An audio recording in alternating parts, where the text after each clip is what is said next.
Hello दोस्तों, स्वागत है आप सभी लोगों का फिर से आपके अपने चैनल राइजिंग स्टार क्लासेस पर। तो दोस्तों, आज की इस वीडियो में फिजिक्स के चैप्टर नंबर 4 जिसका नाम है वैद्युत धारिता, इसके हम लोग इम्पोर्टेंट डिफिनीशंस को देखने वाले हैं, महत्वपूर्ण परिभाषा देखने वाले हैं कि ऐसी कौन कौन सी परिभाषाएं हैं जो कि पेपर में पूछे जाते हैं। और मैं जितना भी यहाँ पर परिभाषा लिखा हूँ ये रिपीटेड क्वेश्चन है, ठीक है।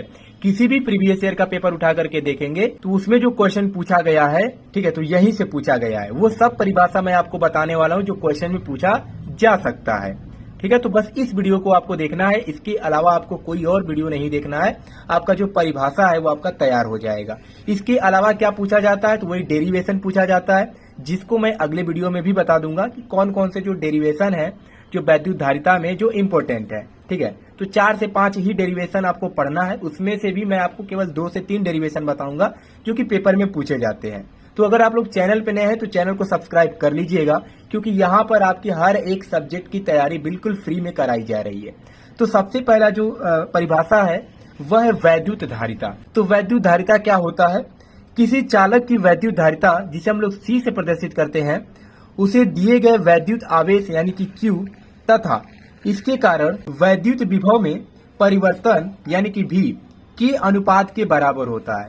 यानी वैद्युत धारिता C और उस पर आवेश जो होता है Q, ये जो है, तथा इसके कारण वैद्युत विभव में जो परिवर्तन V होता है, इसके क्या होता है, अनुपात के बराबर होता है। यानी धारिता जो होता है वह आवेश और विभव के अनुपात के बराबर होता है, ठीक है। तो केवल आपको पेपर में इतना ही नहीं लिखना है, ठीक है। अब आपको क्या करना है, अगली हेडिंग लिखना है गणितीय भाषा में। अगर 2 नंबर का क्वेश्चन आता है और आप बस इतना लिख करके आते हैं तो आपको 2 नंबर नहीं दिया जाएगा, केवल 1 नंबर दिया जाएगा। अगर आपको पूरे अंक पाने हैं तो आपको और क्या क्या लिखना पड़ेगा, आगे नीचे आपको लिखना है गणितीय भाषा में, ठीक है। तो गणितीय भाषा में आपको लिखना है कि किसी चालक की जो वैद्युत धारिता है डैश C बराबर हो जाएगा आवेश और विभव के अनुपात के बराबर, यानी C बराबर Q/V। इसके बाद लिखना है कि वैद्युत धारिता का SI मात्रक क्या होता है, कूलाम प्रति वोल्ट या फैराड होता है। इतना अगर आप लोग लिख देते हैं तब जाकर के अगर 2 नंबर का क्वेश्चन है तो 2 नंबर आपको दिए जाएंगे। केवल परिभाषा का मतलब ये नहीं होता है कि बस आपको परिभाषा ही लिखना है, बल्कि उसका फार्मूला और उसका मात्रक ये भी लिखना होता है, तब जाकर के पूरे अंक मिलेंगे, ठीक है। तो गणितीय भाषा में फार्मूला, फिर उसके बाद मात्रक क्या होता है, कूलाम प्रति वोल्ट या फैराड होता है। तो ये क्या है, वैद्युत धारिता है। अगला जो परिभाषा है वह है चालक। ये उतना क्वेश्चन नहीं पूछा जाता है, लेकिन आपको पता होना चाहिए, क्योंकि चालक कहीं कहीं पे दिख जाता है तो उसका मतलब आपको आना चाहिए कि चालक क्या होता है। और पूछा भी जा सकता है, क्योंकि दिया है तो पूछे जाने की संभावना भी है। तो चालक क्या होते हैं, वे सभी पदार्थ जिनमें आवेश वाहक का मतलब इलेक्ट्रॉन्स होते हैं, ठीक है। आवेश वाहक पर्याप्त संख्या में पाए जाते हैं, या सरल भाषा में कहें कि तथा जिसमें धारा का प्रवाह सरलता से हो जाता है उसे ही क्या कहते हैं, चालक कहते हैं, ठीक है। जिसमें धारा का प्रवाह सरलता से हो जाता है उसे ही क्या कहा जाता है, चालक कहा जाता है। और आवेश वाहक का मतलब होता है इलेक्ट्रॉन्स। चालक में इलेक्ट्रॉन्स पाए जाते हैं, ठीक है। जैसे चांदी हो गया, तांबा हो गया, लोहा हो गया आदि, यानी ये सब क्या होते हैं, तो चालक पदार्थ होते हैं। इनमें धारा का प्रवाह सरलता से हो जाता है, ठीक है। अगला जो परिभाषा है वह है वैद्युत रोधी अथवा अचालक अथवा परावैद्युत, ठीक है। या तो वैद्युत रोधी आ जाए, या अचालक आ जाए, या परावैद्युत, या कुचालक, ठीक है। तो कुचालक भी इन्हीं में आता है। तो चारों जो हेडिंग्स हैं इनका परिभाषा जो होता है वह सेम होता है। ये एक ही चीज होते हैं। क्या होता है, वे सभी पदार्थ जिनमें आवेश वाहक लगभग नगण्य संख्या में पाए जाते हैं, मतलब नहीं पाए जाते हैं, तथा उनमें धारा का प्रवाह नहीं होता है, वैद्युत रोधी अथवा परावैद्युत अथवा कुचालक कहे जाते हैं, ठीक है। मतलब जिस पदार्थ में धारा का प्रवाह नहीं होता है उसे या तो वैद्युत रोधी कह दो, या अचालक कह दो, या कुचालक कह दो, या परावैद्युत कह दो। इन चारों का डिफिनेशन क्या है, सेम है। तो आपको याद रखना है, ज्यादातर इस नाम से आता है पेपर में, वैद्युत रोधी, ठीक है। तो इसका ये डिफिनेशन होगा कि इसमें धारा का प्रवाह नहीं होता है। जैसे में रबड़ हो गया, कांच हो गया, कागज हो गया, ये ऐसे पदार्थ हैं जिनमें धारा का प्रवाह नहीं होता, यानी इलेक्ट्रॉन्स नहीं पाए जाते हैं, ठीक है। अगला जो परिभाषा है वह है अर्धचालक। अर्धचालक क्या होता है, वे पदार्थ जिनकी चालकता जो होती है, मतलब जो चालकता है वह चालकों से कम होती है तथा अचालकों से अधिक होती है। मतलब इसमें क्या होता है कि इलेक्ट्रॉन्स पाए जाते हैं लेकिन चालक से कम पाए जाते हैं, और अचालक में तो मान लो पाया ही नहीं जाता है तो उससे थोड़ा अधिक पाया जाता है। मतलब थोड़ा सा इसमें धारा का प्रवाह होता है। तो उसी को क्या कहते हैं, अर्धचालक कहते हैं। ठीक है, जैसे में जर्मेनियम हो गया, सिलिकॉन हो गया, ये सब क्या कहलाते हैं, तो अर्धचालक कहलाते हैं। ठीक है, इनमें इनकी जो चालकता होती है वह चालकों से कम होती है और अचालकों से अधिक होती है। तो चालक हो गया, कुचालक हो गया और अर्धचालक हो गया। ये भी तीनों डिफिनेशन आपको पता होना चाहिए। ऐसे तो पेपर में आता नहीं है, लेकिन शायद इस बार पूछ लिया जाए। ज्यादातर ये वैद्युत रोधी जो है इसका पूछा जा सकता है, इसकी संभावना है पूछे जाने की। ठीक है, तो आपको तैयार कर लेना है। चलिए अगला डिफिनेशन देखते हैं। अगला जो डिफिनेशन है वह है आवेशित चालक की वैद्युत स्थितिज ऊर्जा। ठीक है, इसका जो है डेरिवेशन भी आता है करने के लिए, तो मैं आपको अगले वीडियो में बता दूंगा कि इसका डेरिवेशन कैसे किया जाता है।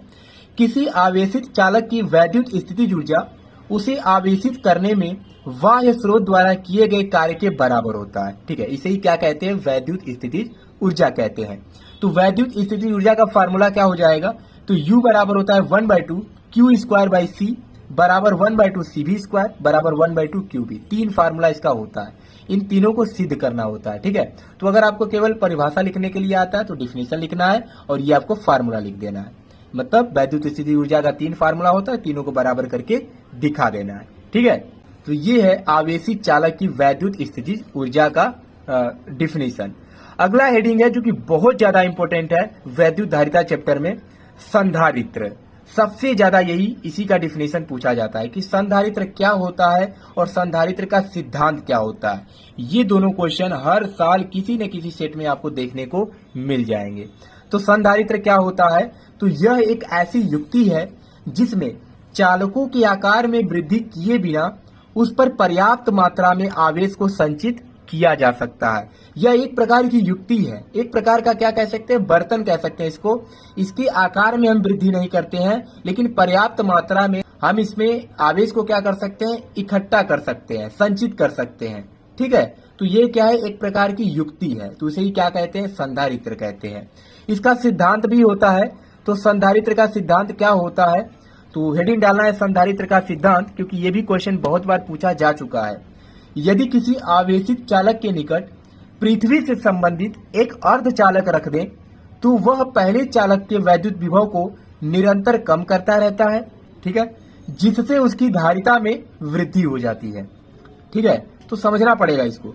यदि किसी आवेशित चालक, अगर हमारे पास कोई आवेशित चालक है और उसके निकट हम क्या करें, पृथ्वी से संबंधित एक अर्धचालक रख दें, यानी एक पृथ्वी से संबंधित एक अर्धचालक अगर हम उसके निकट रख देते हैं, आवेशित चालक के निकट, तो वह क्या करता है, पहले चालक के वैद्युत विभव को निरंतर कम करता रहता है। मतलब वो पहले क्या करता है कि उसके विभव को कम करता है, जिससे उसकी धारिता में क्या होती है, वृद्धि होती है। ठीक है, तो जैसे ही हम विभव को निरंतर कम करता रहता है, उससे क्या होता है, उसकी धारिता में वृद्धि हो जाता है। फिर आगे लिखना है अर्थात। ठीक है, जैसे ही उसके विभव को कम करता रहता है, उसके धारिता में वृद्धि हो जाती है, अर्थात उस पर पहले से अधिक आवेश संचित किया जा सकता है। धारिता में जब वृद्धि होगा मतलब क्या होगा, उस पर हम और आवेश को इकट्ठा कर सकते हैं और आवेश को संचित कर सकते हैं। तो यही क्या कहलाता है, संधारित्र का सिद्धांत कहलाता है। ठीक है, समझ में आया। विभव कम होगा तो धारिता में वृद्धि होगा, और धारिता में वृद्धि होगा तो उस पर हम और आवेश को क्या कर सकते हैं, इकट्ठा कर सकते हैं, संचित कर सकते हैं। यही क्या कहलाता है, संधारित्र का सिद्धांत कहलाता है। तो संधारित्र क्या है, संधारित्र का सिद्धांत क्या होता है। अगली हेडिंग है संधारित्रों के उपयोग, ये भी क्वेश्चन आता है। तो संधारित्र का उपयोग कहाँ कहाँ किया जाता है, तो सबसे पहला है आवेश का संचय करने में, जैसे अभी हम डिफिनेशन में ही देखे कि आवेश को संचित करने में संधारित्र का उपयोग किया जाता है। ऊर्जा का भी संचय करने में किया जाता है, इलेक्ट्रॉनिक परिपथों में किया जाता है संधारित्र का उपयोग, वैद्युत उपकरणों में किया जाता है और वैज्ञानिक अध्ययन में भी संधारित्र का उपयोग किया जाता है। ठीक है, अगली हेडिंग है संधारित्र का ऊर्जा घनत्व। ठीक है, ये भी क्या है, डेरिवेशन है, ये सिद्ध करने के लिए भी आता है पेपर में। तो क्या होता है संधारित्र का ऊर्जा घनत्व, प्लेटों के बीच प्रति एकांक आयतन में संचित वैद्युत स्थितिज ऊर्जा को संधारित्र का ऊर्जा घनत्व कहते हैं। ठीक है, प्लेटों के बीच प्रति एकांक आयतन में क्या होता है, संचित, जो संचित वैद्युत स्थितिज ऊर्जा होता है, बस उसी को क्या कहा जाता है, ऊर्जा घनत्व कहा जाता है। बस यही इसका क्या है, डिफिनीशन है। फार्मूला क्या होता है, तो ऊर्जा घनत्व U बराबर हो जाएगा 1/2 epsilon not E square. E क्या है, वैद्युत क्षेत्र है, मात्रक क्या हो जाएगा, जूल प्रति मीटर क्यूब। तो मात्रक भी पता होना चाहिए, मात्रक भी पूछ लिया करता है पेपर में एमसीक्यू टाइप क्वेश्चन में कि ऊर्जा घनत्व का मात्रक क्या होता है, तो आपको पता होना चाहिए। यू बराबर हो जाएगा 1/2 epsilon not E square joule प्रति मीटर क्यूब। तो ये क्या है, संधारित्र का ऊर्जा घनत्व। तो ये डिफिनेशन भी आपको याद होना चाहिए। चलिए अगला क्वेश्चन देखते हैं। अगला प्रश्न है, समांतर प्लेट संधारित्र की धारिता को प्रभावित करने वाले कारक। ये क्वेश्चन पूछा ही जाता है, बहुत ज्यादा इंपॉर्टेंट है। ठीक है, 3 से 4 नंबर में ये क्वेश्चन बनता है। भले ही ये डिफिनेशन नहीं है, लेकिन ये पूछा जाता है, तो इसको भी तैयार कर लेना है। तो समांतर प्लेट संधारित्र की जो धारिता है उसको प्रभावित करने वाले कारक कौन कौन से हो सकते हैं। प्रभावित करने का मतलब कैसे बढ़ सकता है, कैसे घट सकता है, किसमें कांस्टेंट रहेगा यानी नियत रहेगा, ये सारी चीजें हमको बताना है। तो पहला है, यह प्लेटों के बीच माध्यम के परावैद्युतांक पर निर्भर करता है। मतलब समांतर प्लेट संधारित्र की धारिता C उसके प्लेटों के बीच के माध्यम के परावैद्युतांक के अनुक्रमानुपाती होता है। और कोई चीज अगर अनुक्रमानुपाती है मतलब पहला चीज बढ़ेगा तो दूसरा भी बढ़ेगा, पहला चीज घटेगा तो दूसरा भी घटेगा। अर्थात हम क्या लिख सकते हैं कि जो धारिता C है वो अनुक्रमानुपाती किसके है, माध्यम के परावैद्युतांक के। और इसको हम किससे प्रदर्शित करते हैं, तो K से प्रदर्शित करते हैं। अब इसका मतलब क्या है, अगर C का मान बढ़ेगा तो परावैद्युतांक का मान बढ़ेगा। ठीक है, सॉरी बढ़ेगा। और अगर परावैद्युतांक का मान घटेगा तो C का मान भी क्या होगा, घटेगा। बस यही होता है प्लेटों के बीच माध्यम का परावैद्युतांक। दूसरा क्या है, प्लेटों के क्षेत्रफल पे भी निर्भर करता है। अब इससे कैसे संबंधित है, तो समांतर प्लेट संधारित्र की जो धारिता C है वो प्लेटों के अनुप्रस्थ क्षेत्रफल यानी A के अनुक्रमानुपाती होता है। मतलब इसमें भी क्या होता है, अनुक्रमानुपाती। तो C बढ़ेगा तो एरिया भी बढ़ेगा, अगर C घटेगा तो एरिया भी घटेगा, अगर एरिया भी बढ़ता है तब भी C बढ़ेगा, और एरिया घटता है तब भी C घटेगा। मतलब निर्भर करता है उस पर, अगर वो बढ़ेगा तो ये भी बढ़ेगा। तो प्लेटों के क्षेत्रफल पे भी ये क्या करता है, धारिता निर्भर करता है।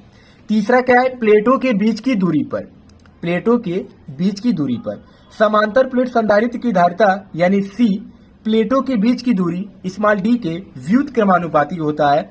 अब व्युत्क्रमानुपाती का मतलब उल्टा हो जाएगा, C बढ़ेगा तो D घटेगा, D घटेगा तो C बढ़ेगा, ऐसे होता है। अर्थात C व्युत्क्रमानुपाती होगा 1/D के। अगर हम C का मान बढ़ाते हैं तो D का मान क्या होगा, कम होगा, और D का मान बढ़ाते हैं तो C का मान क्या होगा, कम होगा। व्युत्क्रमानुपाती का ये मतलब होता है, पहला बढ़ेगा तो दूसरा घटेगा, पहला घटेगा तो दूसरा बढ़ेगा। और अनुक्रमानुपाती में दोनों, एक बढ़ेगा तो दूसरा भी बढ़ेगा, एक घटेगा तो दूसरा भी घटेगा। तो ये जो प्रश्न है बहुत ज्यादा इंपॉर्टेंट है, हर साल किसी न किसी सेट में देखने को मिलता ही है। तो ये प्रश्न तैयार होना चाहिए। तो जितना मैं आपको आज परिभाषा बताया हूं, जितना मैं क्वेश्चन आपको बताया हूं, ये सारे क्वेश्चंस बहुत ज्यादा इंपॉर्टेंट है, हर साल पेपर में पूछे जाते हैं और 2025 बोर्ड एग्जाम में भी इसके पूछे जाने की बहुत ज्यादा संभावना है। ठीक है, तो अगले वीडियो में हम क्या करेंगे, इसमें जो इम्पोर्टेंट डेरिवेशंस है उसको भी हम हल भी करेंगे और साथ में बताया भी जाएगा कि कौन कौन से डेरिवेशन इंपॉर्टेंट है। अब इसका पीडीएफ आपको कहाँ मिलेगा, तो इसका पीडीएफ आपको टेलीग्राम चैनल पे मिल जाएगा। टेलीग्राम चैनल का लिंक इस वीडियो के डिस्क्रिप्शन बॉक्स में मिल जाएगा, जा करके टेलीग्राम चैनल को ज्वाइन कर लीजिएगा। क्योंकि यहाँ पर जो कुछ भी पढ़ाया जाता है उसका सारा पीडीएफ आपको टेलीग्राम चैनल पे प्रोवाइड कर दिया जाता है। ठीक है, तो चलिए मिलते हैं नेक्स्ट वीडियो में एक नए टॉपिक के साथ, तब तक के लिए धन्यवाद।